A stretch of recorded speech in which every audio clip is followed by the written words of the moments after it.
juga disorot adalah orang Indonesia harus disiplin untuk terhubung dari rumah, tetapi tenaga kerja asing, terutama dalam hal ini yang disorot adalah tenaga kerja asing asal Tiongkok masih bisa berdatangan. Betul bahwa sudah ada keputusan itu tidak lagi bisa, tapi tetap saja ada turunan-turunannya, dan ini juga dianggap karena campur tangan seorang Luhut Binsar Panjaitan yang sangat patuh dan terlalu mengakomodasi investasi dari Cina. Kamu nggak kenal saya kalau gitu, Rosi. Mana saya mau bisa diatur-atur orang? Nggak mau saya. Saya selalu melihat kepentingan nasional. Hanya 49 yang masuk kan sudah datang. Nah, kok kita itu ribut? Mereka itu lagi di karantina, kok sekarang mungkin karantinanya sudah selesai, saya nggak tahu. Nggak ada. Saya hanya meluruskan berita, karena sama juga ditwist juga oleh media beritanya. Nah, oleh Menteri Kumham, kita duduk diluruskan berita itu. Nggak ada yang salah di situ. Saya juga nggak belain, ngapain saya bela-bela yang nggak perlu. Tapi yang saya ingin sampaikan, kalau sekarang ada tenaga kerja masuk yang sudah melalui proses, karena sudah ada aturannya itu, Permen 7 kalau nggak keliru dari Kumham. Orang dari negara yang sudah mengeluarkan sertifikat bahwa dia aman, ditambah lagi karantina 14 hari, masuk ke Indonesia, karantina 14 hari, kita butuhkan dia kerja, kita bisa lakukan. Dan baru satu kali dilakukan yang 49 orang itu yang dikendari. Dan saya juga bicara sama Bupati, memang ada salah perusahaan itu. Dia tidak lapor sama Pemda, itu saya marahin. Ya, di mana salahnya? Okay. Nah, kalau sudah barang ini jadi, Rosi, industri sudah jadi, yang kerja kan 90% lebih adalah orang Indonesia. Yang kerja kan, dan itu membuat ekspor kita bagus, membuat juga pendidikan ada di sana. Jadi harus jernih berpikir, jangan terus buruk sangka. Nah, yang saya lihat tuh sedihnya saya, yang mengklaim dia intelektual terus buruk sangka, disuruh saya terima hidup. Ngapain saya nyari-nyari gitu umur saya segitu? Saya udah hidup syukur kok, Tuhan kasih semua berkat buat saya. Ngapain saya cari-cari itu, saya mau rusak reputasi saya di hari tua saya? Tidak mungkin lah. Impossible to do that. Tidak ada. Pak Luhut, sudah loud and clear penjelasannya. Saya mau kembali Pak Luhut, karena sebentar lagi saya tahu Bapak harus kembali meeting lagi, soal implikasi buat masyarakat ketika memang status pembatasan sosial berskala besar itu diakan oleh Menteri Kesehatan. Apakah betul bahwa kemudian situasi yang akan kita lihat semua transportasi publik, kendaraan-kendaraan umum, kendaraan-kendaraan pribadi dari Jakarta keluar Jakarta tidak diizinkan? Nggak pernah kita bilang nggak diizinkan, tapi tadi ya kalau mau naik sepeda motor sendiri, ya naik aja sendiri sana. Naik mobil ya, kan? sendiri?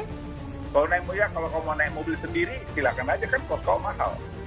Nanti mungkin kita pikirkan lagi disusun nih sekarang. Mungkin kita bikin tolnya lebih mahal, supaya kau jangan pergi. Nah, kau masuk lagi karantina di sana, kita lagi bikin semua ini sekarang. Tadi Pak Ridwan masih pakai telepon mau mulai lagi bikin, Pak, ini nanti malam saya laporin hasilnya, udah mulai kelihatan bentuknya. Nanti kita minta tanggapan penduduk lagi, teman-teman, apa yang perlu diperbaikin lagi, kan begitu prosesnya. Jadi semua itu berjalan lah, kami berbuat yang terbaik lah. Nah, saya ingin tentu sedikit, Rosi, sebelum nanti mau terakhir. Ya, apa kita itu? selalu bicara mengenai ekonomi kita, kalau saya kaitkan. Nah, di keliling saya ini kan banyak anak-anak yang pintar-pintar ekonom. Ya, saya juga kan bekas pengusaha. Jadi saya ngerti lah barang ini. 80% hampir ya, kita itu domestic consumption. Artinya, ekonomi kita itu digerakkan dari domestic consumption tadi. Dan itu kekuatan kita yang tanpa kita sadari. Makanya, tadi jaring pengaman sosial itu jalan sampai di bawah, itu kan seputaran ekonomi juga. Tadi itu garment industry convert jadi buat protective suit. Itu juga tadi kan membuat ekonomi kita jalan.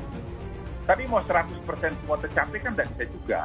Tapi kita mencoba mengurangi dampak daripada COVID-19 ini kepada kesehatan dan kepada ekonomi kita. Jadi kita lihat equilibriumnya lah. Yeah. Kita coba itu. Nah, jadi saya titip juga pada teman-teman, ayo daripada hanya ngeritik-ngeritik yang teman-teman lain ngorceh yang nggak jelas, jadilah relawan. Sekarang sudah 15.000 lebih relawan. Ya, relawan. Ada lagi yang untuk relawan medik, tenaga medis, itu sudah 2.529. Di Amerika sekarang, mereka lagi mau mobilisasi. Tadi saya baru dari teman saya di New York, orang-orang yang sudah pensiun diajak. Ayo, mari kita membantu. Karena tidak mungkin mereka juga sendiri.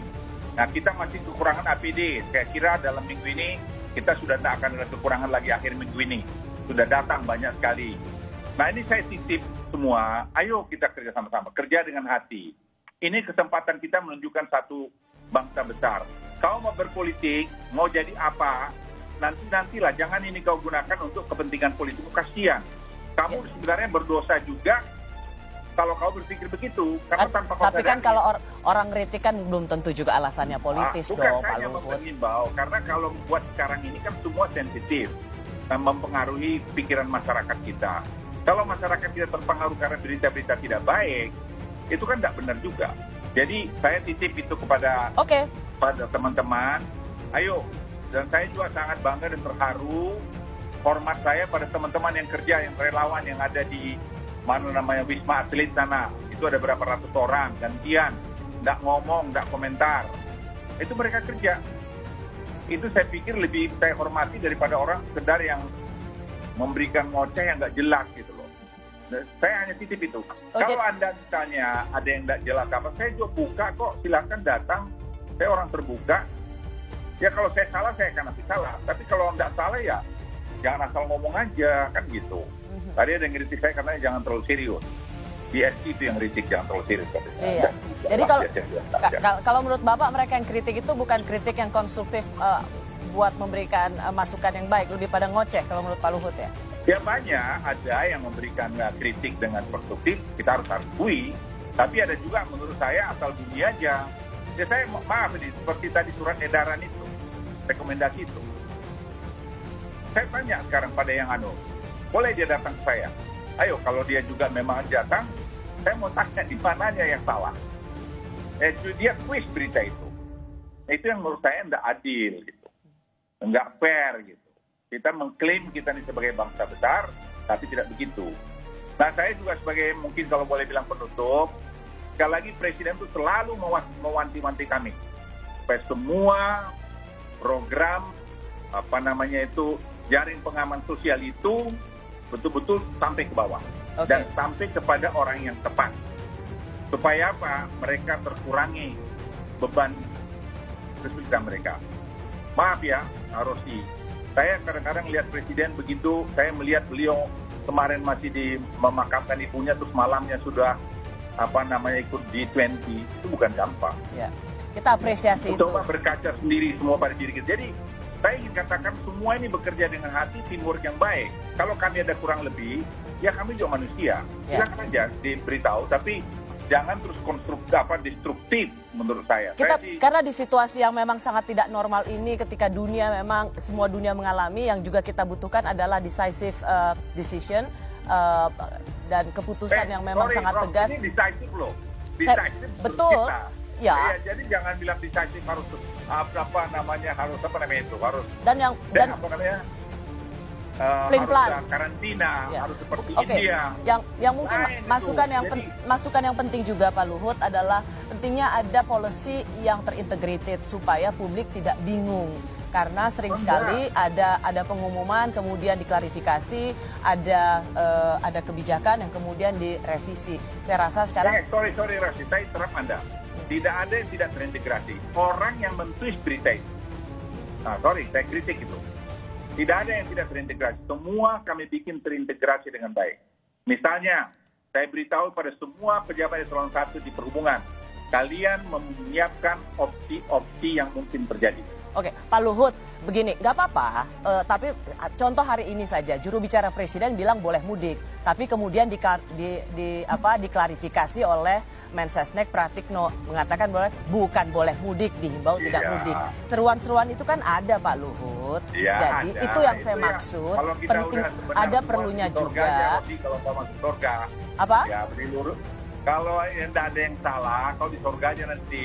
Tapi kalau masih di dunia ini bisa aja salah. Tapi kan udah dikoreksi oleh Pak Pratik, kan bagus. Ya, itu Tidak tadi masalah. pentingnya ada kebijakan-kebijakan maupun peraturan-peraturan yang diberikan kepada publik sudah final sehingga tidak ada lagi yang harus dikoreksi. Itu aja sih Pak Luhut. Masa masukan kayak gini nggak bisa Terima diterima? kasih. Iya gitu kayak terima kasih. Terima kasih. Terima kasih. Oke. Ya. Thank you Pak Thank you. Luhut. Thank you. Yo, Sampai thank ketemu you. lagi Pak Luhut. Selamat Ya, malam. Terima kasih. Status darurat kesehatan dengan pemberlakuan pembatasan sosial berskala besar sudah diumumkan. Sejauh mana kebijakan ini mampu mengatasi wabah corona? Saya kembali saat lain.